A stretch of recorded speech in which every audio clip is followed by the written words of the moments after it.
Hi friends, welcome to another guitar tutorial. This is part 2 of the series. We're working on learning how to read the score for my song called The Most Evolved, and today we're talking about slurs or legato. Now slur is the name for the marking and legato is the technique that you perform.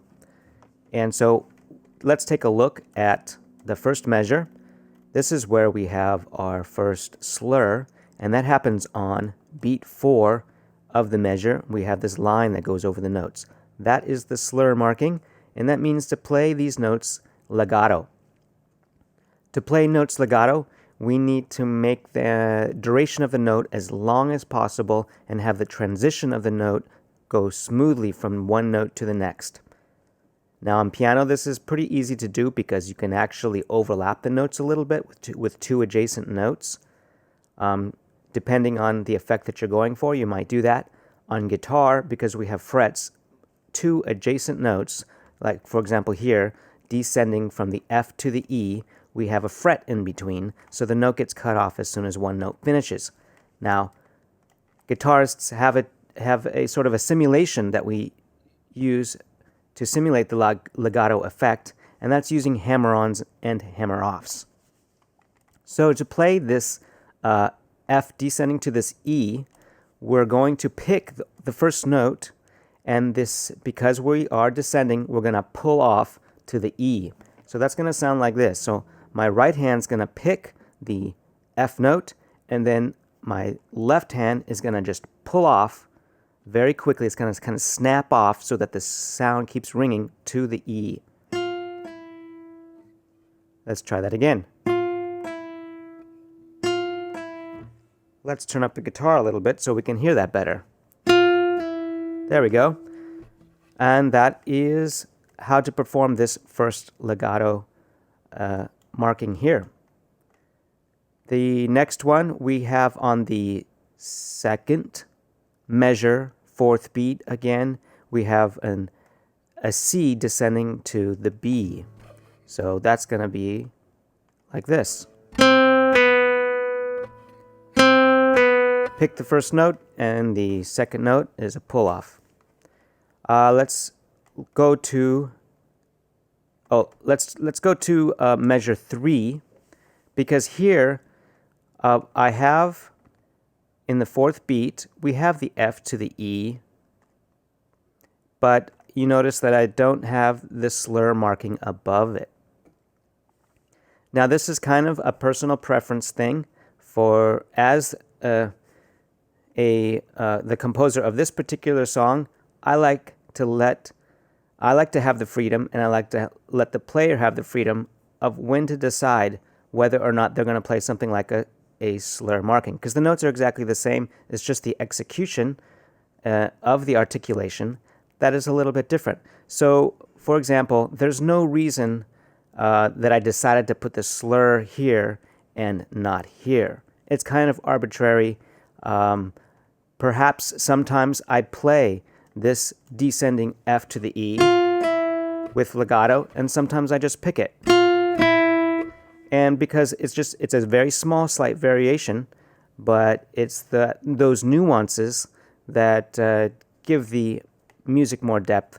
And if they're the same all the time, then the song might not be as interesting. So I like to give some freedom there, so you can choose to play this some notes legato or not.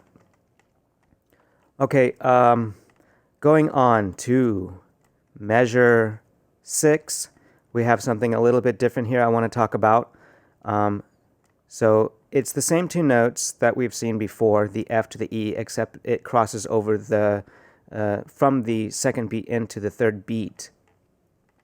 Now the reason I want to talk about this is because there is a case in music notation where this line might meet the slur marking might actually be a tie and not a slur marking. And so I just want to make it clear to you when something is a tie and when something is a slur. Now a slur is across two different notes. A tie ties the note across a beat into another beat. So it's going to be the same note. So that's how you tell. So we know that this is not a tie because we have an F to a different note, descending to the E. So, of course, that's played just the same way it was before. It just happens in the middle of the beat instead of on the beginning of the beat. Another case we want to take a look at is measure 9. On measure 9, we have the slur marking going across 3 notes. So that means we're going to do a combination of hammer on and pull offs. So the B, it ascends to the C, that's going to be a hammer on, and then the C descends to the B, that's going to be a hammer off. So we got to do that in rapid succession.